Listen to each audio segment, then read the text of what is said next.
You are watching BitBNS News. Hello नमस्कार। अभी market पूरी तरह से वॉलेटाइल स्टेट में है, इसीलिए ये बहुत ज्यादा महत्वपूर्ण है कि यूजर्स को ये पता चले कि वास्तव में क्रिप्टो मार्केट्स में क्या हो रहा है। और ये जानना भी जरूरी हो गया है कि क्रिप्टो से जुड़ी क्या खबरें हैं। तो रोज जरूर समाचार देखिए और खुद को क्रिप्टो की दुनिया में अपडेट रखिए। आज की हेडलाइंस, स्विट्जरलैंड ने रशियन क्रिप्टो एसेट्स को फ्रीज करने की योजना बनाई। Ethereum well 442 billion Shiba Inu tokens खरीदता है क्योंकि मीम करेंसी का बर्न प्लान बड़ा है। इथेरियम वेल्स शिबा इनू को डिप पर बाय करता है और टॉप 1000 इथेरियम वॉलेट्स औसतन 24 घंटों में 647 मिलियन शिबा इनू टोकन्स को एक्यूमुलेट करते हैं। यूएस स्टेट वर्जीनिया बैंकों को क्रिप्टो कस्टोडियल सर्विसेज प्रदान करने की अनुमति देगा।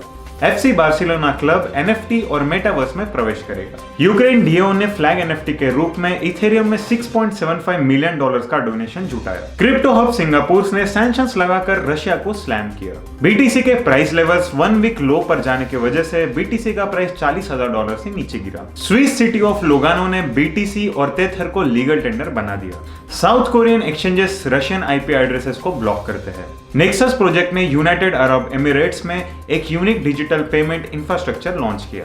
लूना अब स्टेक्ड वैल्यू के मामले में दूसरा सबसे बड़ा टोकन बन गया।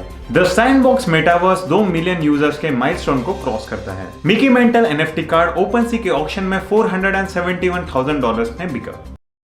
स्विट्जरलैंड ने अपनी सीमाओं के भीतर क्रिप्टो करेंसी रखने वाले रूसियों के खिलाफ बड़ा कदम उठाया है और उनकी संपत्तियों को फ्रीज कर दिया है। राष्ट्रपति पुतिन द्वारा शुरू किए गए युद्ध के बाद रूसियों के खिलाफ फाइनेंशियल प्रतिबंध लगाने में आमतौर पर देश यूरोपीय संघ और अमेरिका शामिल हुए हैं। इसके अलावा देश के अधिकारियों ने भी स्विट्जरलैंड की सीमाओं के भीतर अपनी क्रिप्टो करेंसी होल्डिंग के बाद चले गए हैं। एक इथेरियम वेल ने फंडर को एक बड़े वॉलेट में ले जाने से पहले एक ट्रांजैक्शन में मीम प्रेरित क्रिप्टो करेंसी शिबा इनू के 442 बिलियन टोकन्स खरीदने के लिए $11.9 मिलियन की इन्वेस्टमेंट की है। लेन देन को पहली बार इथेरियम वेल ट्रैकिंग सर्विस वेलस्टार्ट द्वारा देखा गया था, जिसमें कहा गया था कि लेन देन वेल को पहली बार शिबा इनू का खरीदार बनते हुए देखा गया है। ब्लॉकचेन ट्रांजैक्शन से ये पता चलता है कि फंड बाद में $100 मिलियन से भी अधिक होल्ड करने वाले एक वॉलेट में चले गए। वेल ट्रेडर्स 24 घंटों में औसतन 647.4 मिलियन शिबा इनू टोकन्स को खरीद रहे हैं क्योंकि वो डिप में बाय कर रहे हैं, जबकि छोटे ट्रेडर शिबा इनू को बड़े पैमाने के मूल्य पर उधार चढ़ाव से डरते हैं। और वेल व्यापारियों ने जब भी कीमत की गिरावट हुई है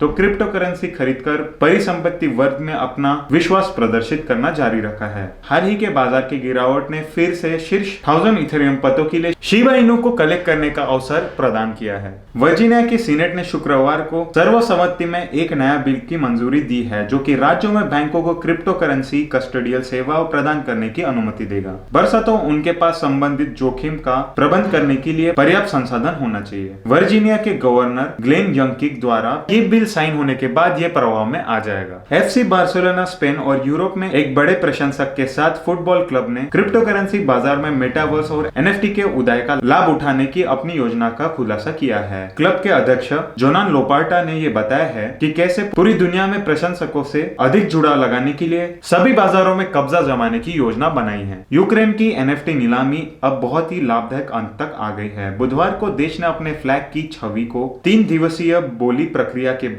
ETH में $6.75 मिलियन जुटाया। 26 फरवरी को बोली प्रक्रिया शुरू की गई जब फ्लैग NFT लिस्ट किया गया था, जहां 2 मार्च को 2174 इथेरियम की बिक्री के साथ समाप्त हुआ। 3000 से भी अधिक छोटे पार्टिसिपेंट्स की एक लंबी सूची से संख्या को 2258 ETH तक लाने में मदद की। हालांकि उस समय इसकी कीमत $6.75 मिलियन थी, लेकिन बुधवार को ETH की वैल्यू में गिरने के बाद $5.69 मिलियन तक आ गई है। एक कदम में सिंगापुर ने यूक्रेन पर अटैक करने के लिए रूस के खिलाफ प्रतिबंध लगाए हैं। प्रतिबंधों में रूसी सेंट्रल बैंक पर प्रतिबंध, क्रिप्टो करेंसी लेन देन और इलेक्ट्रॉनिक्स पर भी निर्यात प्रतिबंध लगाए गए हैं। एशिया के फाइनेंशियल सेंटर के रूप में जाने जाने वाले सिंगापुर शायद ही किसी दूसरे देश के ऊपर प्रतिबंध लगाता है। कॉइनटेग्राफ मार्केट्स प्रो और ट्रेडिंग व्यू के डेटा को शनिवार को BTC USDT के लिए एक फी की तस्वीर चित्रित की है। यह जोड़ी $38,600 के निचले स्तर पर देखने के बाद $39,000 के पास बन रही है। ट्रेडर्स को उम्मीद है कि 40,000 से ऊपर की विभिन्न मूल्य बिंदु बाजार के